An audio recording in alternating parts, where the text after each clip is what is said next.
जी, उम्मीद करते हैं आप सब फर्स्ट क्लास होंगे, बिंदास होंगे। सो फिलहाल बज रहा है कुछ 5:30 और हम निकल चुके हैं अपनी वॉक पे।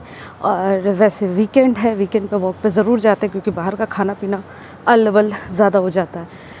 आप सोचोगे क्यों, अगर इतना ही वर्कआउट करना है तो एक्चुअली अगर नहीं जाएंगे तो लाइफ बहुत बोरिंग हो जाएगी यार। मंडे टू फ्राइडे वैसे ही घर पे खाना बनाते हैं, और जब एक हाउस वाइफ रोज़ खाना बनाती है 3 टाइम, बल्कि मेरा तो हो जाता है शाम को भी स्नैक्स भी चाहिए, तो वो जब 3-4 टाइम आप खाना बनाएंगे ना तो बोर हो जाता है बहुत ज़्यादा।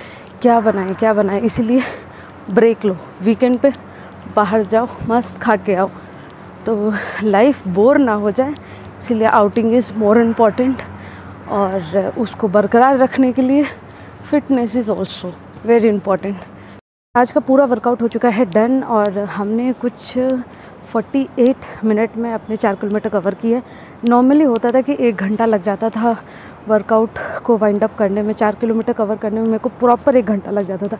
बट आज हमने अपना छोटा सा टारगेट बीट किया जिसमें हमने 48 मिनट में अपने 4 किलोमीटर किए।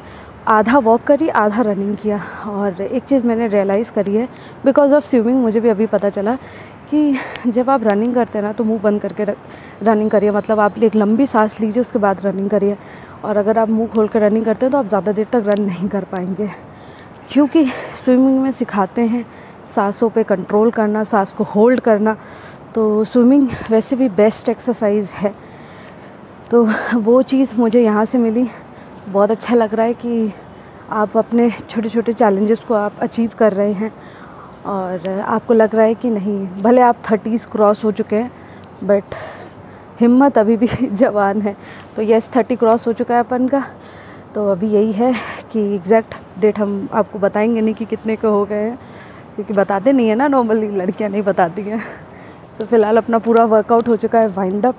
और आज का ज्ञान जो हमें भगवत गीता से मिला है वो हम आपको देते हैं, पर पहले सुकून से बैठ जाएं, थोड़ा सा थक गए हैं ना।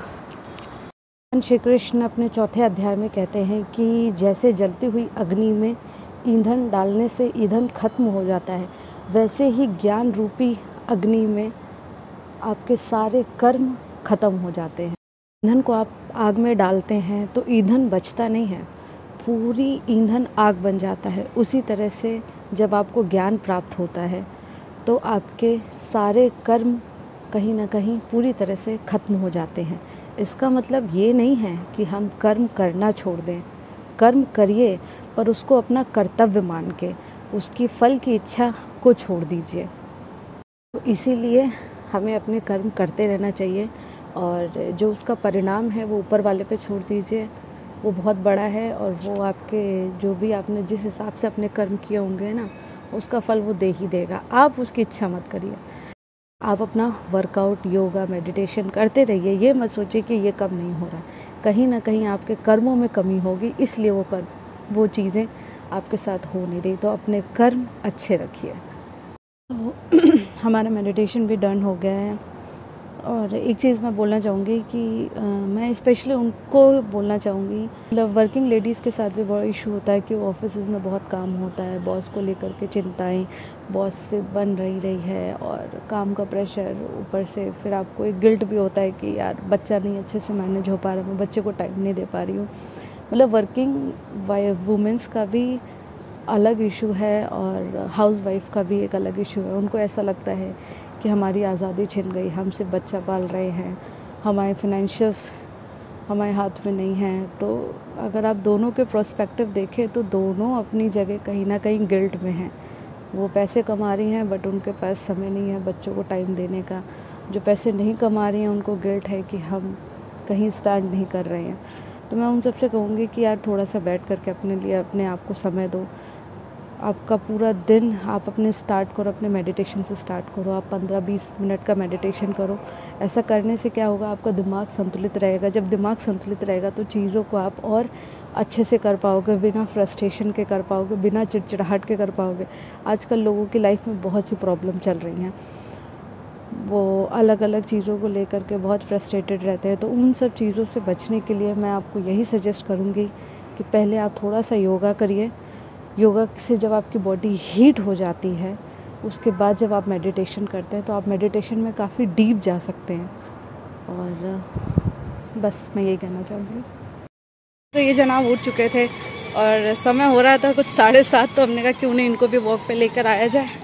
ये देखिए ये भी मस्त चला रहे अपनी। स्लोप एरिया पे गाड़ी चलाने में बड़ा मज़ा आता है। ये यहाँ से आएगा, ऐसे यू टर्न लेगा और यहाँ से बहुत स्पीड तेज़ हो जाती है, तो इनको बड़ा मज़ा आता है। और ये देखिए स्लोप पे है तो गाड़ी खुद ही वापस आ रही है, रोके नहीं तो ये गाड़ी। बेटा एक्सीलेटर लो आगे की तरफ। इनको आइडिया मिलेगा कि किधर टर्न करना है, साइड में चलाना है, कार आ रही है तो ब्रेकर है स्लो करो। आपको एक्सप्लोर करनी है बाइक, वो पड़ी है और ये चल रहा है गेम। प्राइस और पापा आ गए नीचे और अभी प्लान ये है कि चलते हैं बढ़िया सा एक वेजिटेबल जूस पीकर आते हैं, क्योंकि वीकेंड है। तो आज हमने अपने वीकेंड का सत उपयोग किया है, फुल तरह से इंजॉय किया। और ये इनकी गाड़ी पार्किंग में लगी हुई थी। हाँ पापा, ये रो चाबी। तो आज पापा भी अपनी ड्यूटी निभा रहे हैं पूरी तरह से। छुट्टी रहती है तो ये अक्सर आ जाते हैं, क्योंकि वैसे वीकडेज में ऑफिस ही रहता है तो उन्हीं से फ्री नहीं हो पाते हैं। सुजाता की है तो ये ऑलमोस्ट पूरा टाइम चलती रहती है।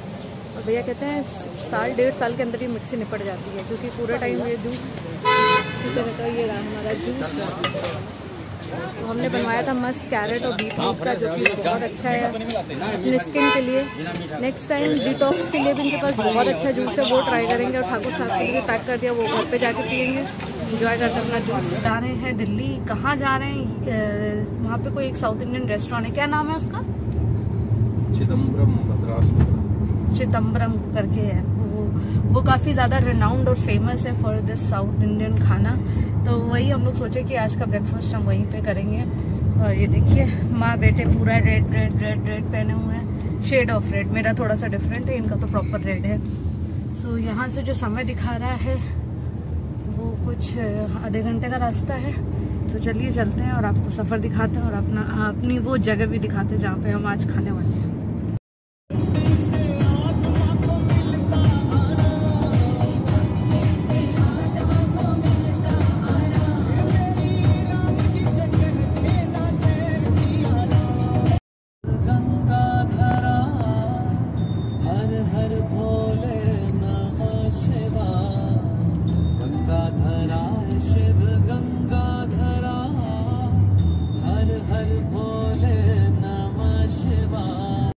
आ चुके हैं काफ़ी करीब और सिर्फ 1 मिनट का रास्ता, मतलब 250 मीटर बचे हैं। तो इसी किसी लोकेशन में है। हाँ लोधी कॉलोनी में। हम लोग क्या पुराने वाले में ही जा रहे हैं? दूसरा है ना एक्चुअली। यहाँ पे 2 साउथ इंडियन है, वो अन्ना डोसा करके है। तमरम न्यू मद्रास होटल और प्योर वेजिटेरियन है, तो काफ़ी अच्छा साउथ इंडियन मिलता है। और ऐसी कुछ लोकेशन है, पार्किंग का इशू नहीं होगा, गाड़ी पार्क हो सकती है आपके यहाँ पे। हमारी गाड़ी ये पार्क है। और ये देखिए अंदर से आपको दिखाते हैं। छोटू सा रेस्टोरेंट है पर जायका इसका काफ़ी ज़्यादा ज़बरदस्त है, क्योंकि कई सारे ब्लॉगर्स ने इस जगह को कवर किया है। तो हमने कहा हम कैसे छोड़ दें।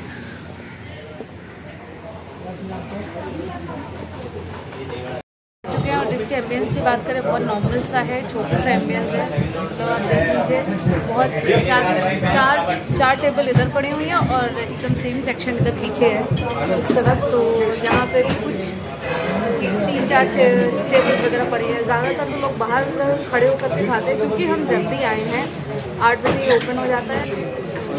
आपको जायका दिखाते हैं और डिशेस दिखाते हैं। बहुत अच्छा टेस्ट है, ऑथेंटिक साउथ इंडियन नाश्ता आपको यहाँ पे मिल सकता है।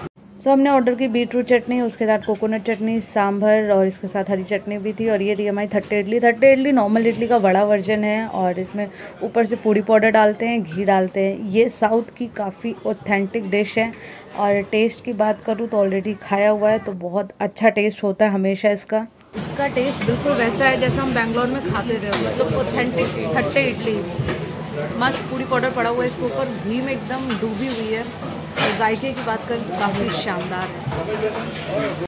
सबने छोटे जनाब के लिए ऑर्डर करी नॉर्मल प्लेन इडली, बट ये खा रहे हैं हमारी थट्टे इडली, उसमें मसाला पड़ा हुआ है। बट ये प्लेन है तो मुझे लगा कि ये ज़्यादा बेटर रहेगा, तो खैर अब यही खिलाऊंगी, दूसरी वाली तो नहीं दूंगी। हमने फर्स्ट टाइम ट्राई किया था कोकोनट शेक, तो ये मुझे ठीक लगा। कोकोनट पानी ज़्यादा अच्छा लगता है, शेक ओके था, कुछ बहुत वाव नहीं लगा। तो इनके पास वैरायटी ऑफ वड़ा भी है। तो इनके पास बेसिकली 3 तरह के वड़े, प्लेन वड़ा और प्याज वड़ा और दही वड़ा। दही वड़ा तो अपने नॉर्थ का ही है, तो हमने कहा चलो पहले ये ट्राई करते हैं। तो इसको मस्त आप सांभर में डुब करिए, आहा, और इन्जॉय करिए। खाने में भी बहुत अच्छा है। और ये आ गया हमारा दही बड़ा। तो देखने में तो काफ़ी अच्छा लग रहा है, टेस्ट तो हम आपको थोड़ी देर में बताते ही हैं। तो हमने जितनी भी डिशेस ऑर्डर करी, सारी डिशेस का टेस्ट बहुत अच्छा है। और केसरी बात मैं रिकॉर्ड करना ही भूल गई, कंटेंट में इतना बिजी हो गई, क्या करूँ, कंटेंट बनाते बनाते कुछ चीज़ें स्लिप हो जाती है दिमाग से। और ये आ गई हमारी गर्मा गर्म फ़िल्टर कॉफ़ी। इसको मस्त आप कटोरी में डालिए, चीनी ये ऊपर से देते हैं ताकि अपने स्वाद अनुसार आप मिला लीजिए। इन जनाब से पूछते हैं कैसा है। ने कर लिया है और रिव्यू आपको गाड़ी में चल के देखते हैं, क्योंकि बाहर बहुत ज़्यादा शोर है। आपको थोड़ी देर में बताते हैं कि कैसा था खाना यहाँ का। 3 डिशेस ऑर्डर करी, 30 इडली, नॉर्मल इडली, 3 तरह के वड़ा और कोकोनट शेक और केसरी बात। तो जितनी भी चीज़ें थी, और यस फ़िल्टर कॉफ़ी, तो जितनी भी चीज़ें थी सारी चीज़ें एकदम ऑथेंटिक साउथ इंडियन टेस्ट आ रहा था उसमें। ऐसा नहीं लग रहा था कि कहीं से भी थोड़ा सा नॉर्थ का ज़रा सा भी पिंच है, एकदम ओरिजिनल था। सांभर, चटनी, एवरीथिंग इज़ सो टेस्टी। और मैं ये जगह ज़रूर रिकमेंड करूँगी क्योंकि काफ़ी ज़्यादा पुराना है, स्टाफ वगैरह भी सब साउथ इंडियन है। और अगर आपको कुछ बढ़िया साउथ इंडियन खाना है, एम्बियंस पे मत जाना, टेस्ट ज़बरदस्त है यहाँ का। तो आप इस जगह को विजिट कर सकते हो। यार हमारा बिल कितना आया था?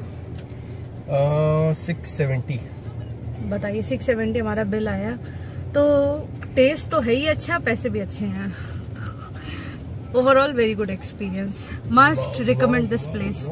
ये देखिए यहाँ ट्रेनिंग चल रही है कार की, हम चला नहीं पा रहे, ये जनाब अभी से ही ड्राइविंग पे लगे हुए हैं। ये देखिए। Hi guys, hi guys, hi guys. Guys शिवाय ड्राइव कर रहा है, अभी शिवाय रोने वाला है कुछ देर में, क्योंकि शिवाय से उनका स्टीयरिंग छीन लिया जाएगा, क्योंकि शिवाय थोड़ी देर में मम्मा की गोदी में आ जाएंगे। राइट शिवाय? तो आइए मम्मा की गोदी में प्लीज। बाप रे, तो ऐसे तो आएंगे नहीं, उनको जबरदस्ती लेना पड़ेगा। तो 5 मिनट तो ये रोएंगे अभी तक।